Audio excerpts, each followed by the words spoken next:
Hey guys, what's going on? It's Ash here coming at you today with what I think will be like my favorite episode of all time. I am so excited right now. I have decided to go ahead and pull up the very first Helsinki Tournament. You know, the one where I made the final 8, the top 8, which should probably tell you something about the meta at the time, to put it kindly, maybe the skill level, or more importantly, the understanding of the game and how you play it successfully.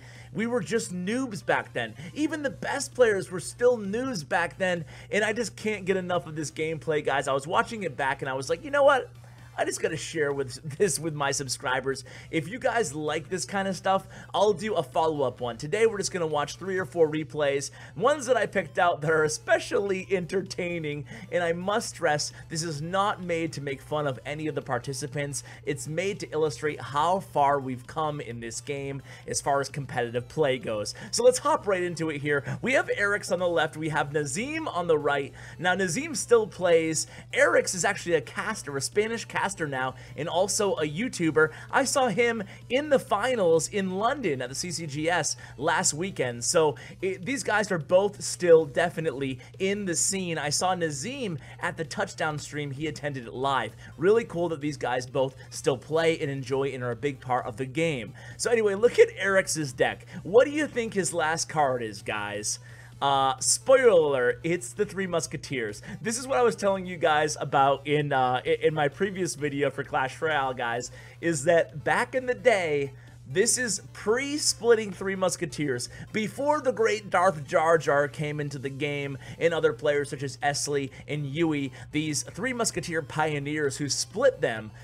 Yeah, we just played them in the same lane. We just played them in the same lane back in the day. Who cares? And the bomb tower, yes, the bomb tower is in Eric's deck. And yes, there is 15,000 euro, I think, or dollars on the line here. And he's playing bomb tower. So yeah, the meta's changed just a bit. You can see Freeze was everywhere. Everybody was using 2 OP cards. Freeze and Rage in this tournament saw a lot of action. And check that out. That bomb tower just doing some work defensively. Eric's is leaking all kinds of elixir. Hey, when you're leaking elixir, nothing better to do than dropping 3 musketeers at the bridge. And then Nazim goes ahead and he freezes them. He freezes, and then he gets to the Valkyrie there.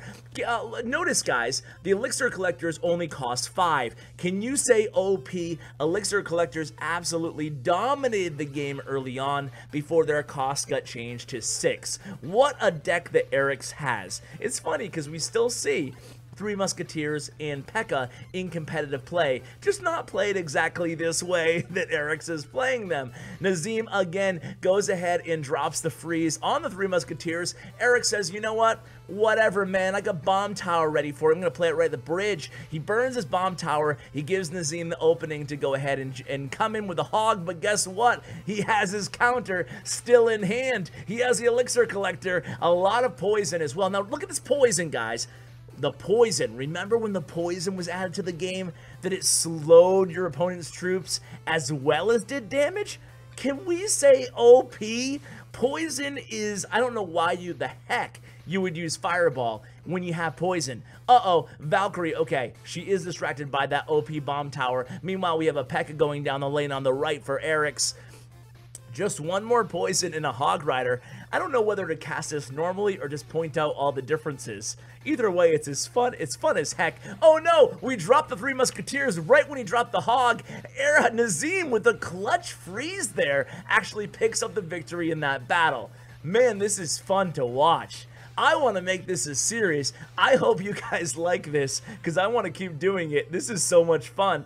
I don't know why, but like seeing the off-meta decks back then was crazy. And oh no, who is this? Who's this guy on the right? It's Clash with Ash. What kind of noob is that? And he's playing Steroidy 69. Let's see what kind of deck I had here. Now, in the play-in tournaments for this to make the final 8 on stage, it was a bunch of YouTubers in the audience, and I remember it was me, Reversal, and Chief Pat, all really vying for a spot in the top 8 there. And it was the last second that I lucked out and got in right over Chief Pat. I think he finished 9th. Pat would have done much, much much better than yours truly. So you can see here, I dropped the poison. Hey, when you're gonna drop a poison, guys, just make sure that you don't hit anything. Don't hit anything except for the tower, especially not the elixir collector. When you're gonna play a barbarian hunt, make sure you play it right in front of that king tower as well, especially when you're going against a mortar deck. So Steroidy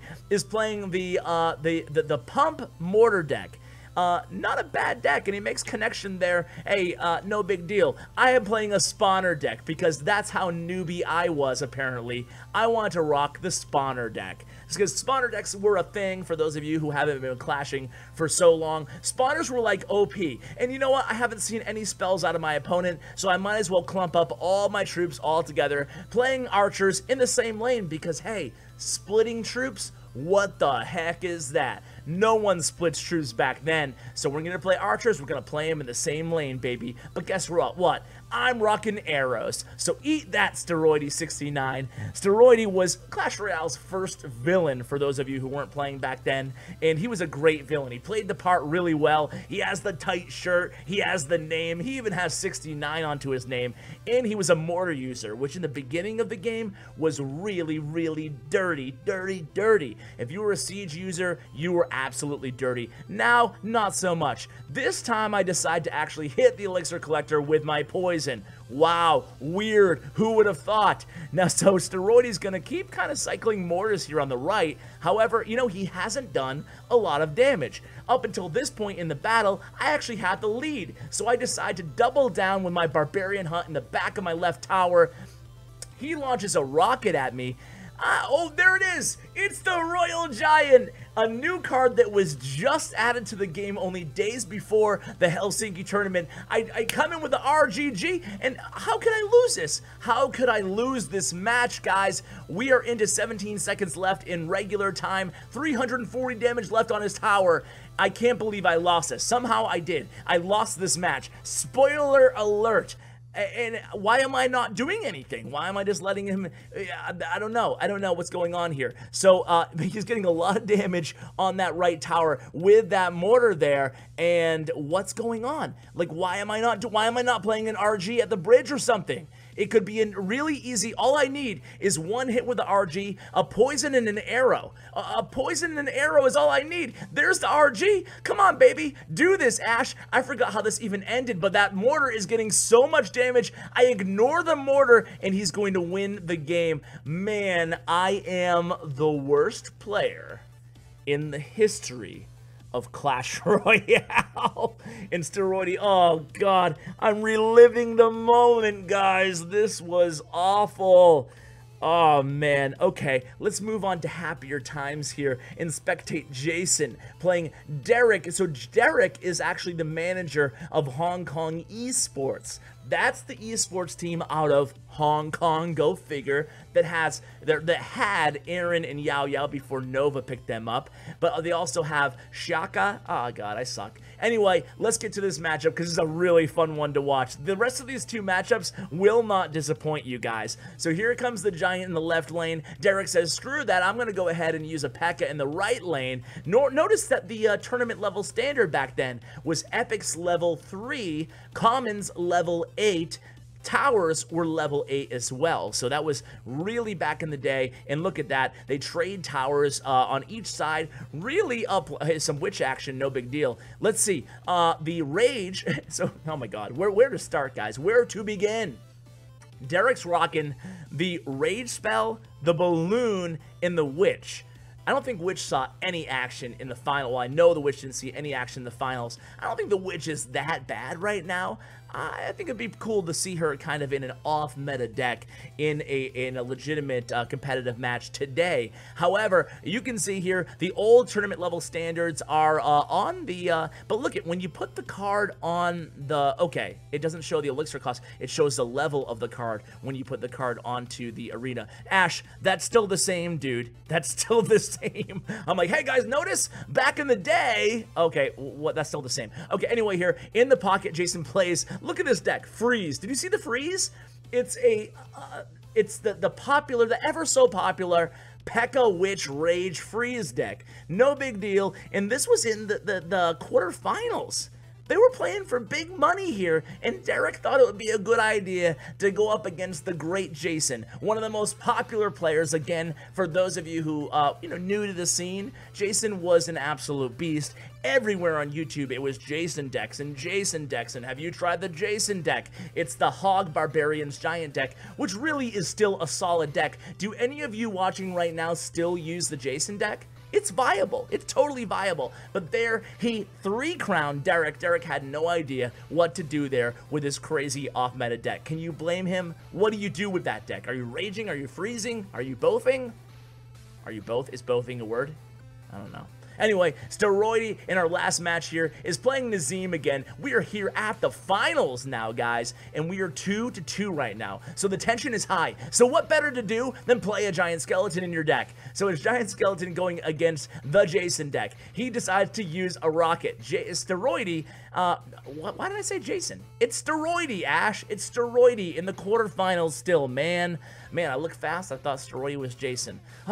I'm getting old. I'm getting old, guys. It's true. It's true. Anyway, look at the deck that Nazim's rocking, guys. It's a Goblin Hut and a Giant Skeleton.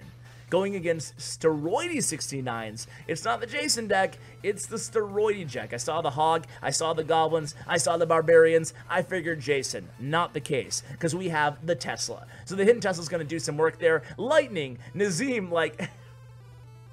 I told you spawners were a thing back then. Spawners were a really popular, really, having Barbarian Hut and Goblin Hut were like almost in every deck. Back then, guys, I should tell you guys, no log at this point in the game. There's only 2 legendary cards in the world right now. Princess and Ice Wizard, the 2 original legendary cards. That's it, nothing else. So you notice in my decks, not the one that I showed here on the replay, if I do a follow-up episode, maybe I'll show my other matches, but I played the Princess and the Ice Wizard in every deck that I used to qualify, because I figured they're legendary, they've got to be strong, and it actually worked out alright. But look at Nazim, he's rocking the Princess, Spawner, Lightning, Arrows, Giant Skeleton deck. It's a classic, I guess. Anyway, Giant Skeleton against the Hog Rider, doing a little bit of damage, actually doing good work on defense there. Giant Skeleton OP. Nazim's like, I don't care, man. I'm going to play a Barbarian Hut over here because why not?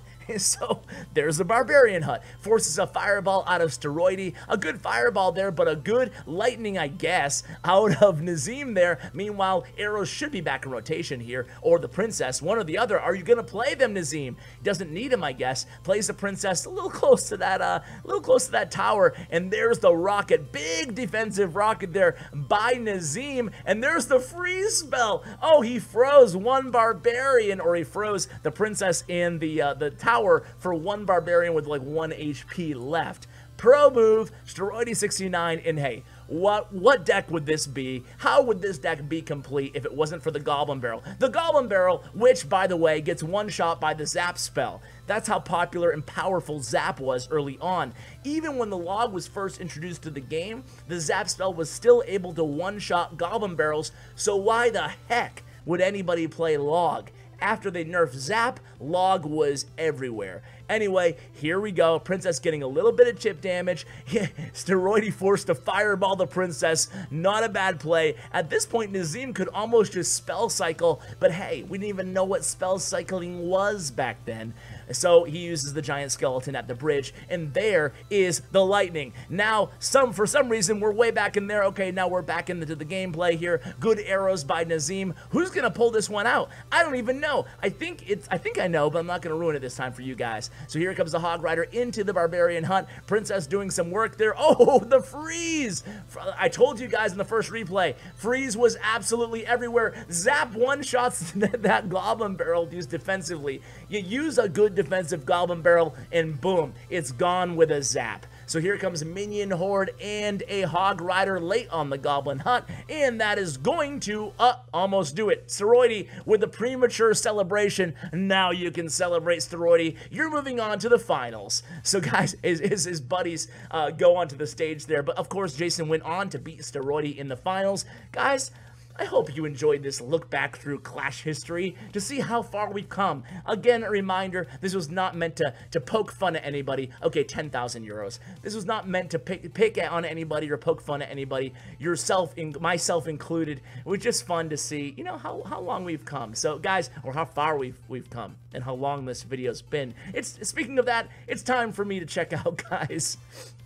Thank you so much for watching. I hope you enjoyed this video as much as I did. Shout out to Bren Chong, my YouTube sponsor. Check out his information in the description below. Guys, thank you so much. And as always, take care, guys.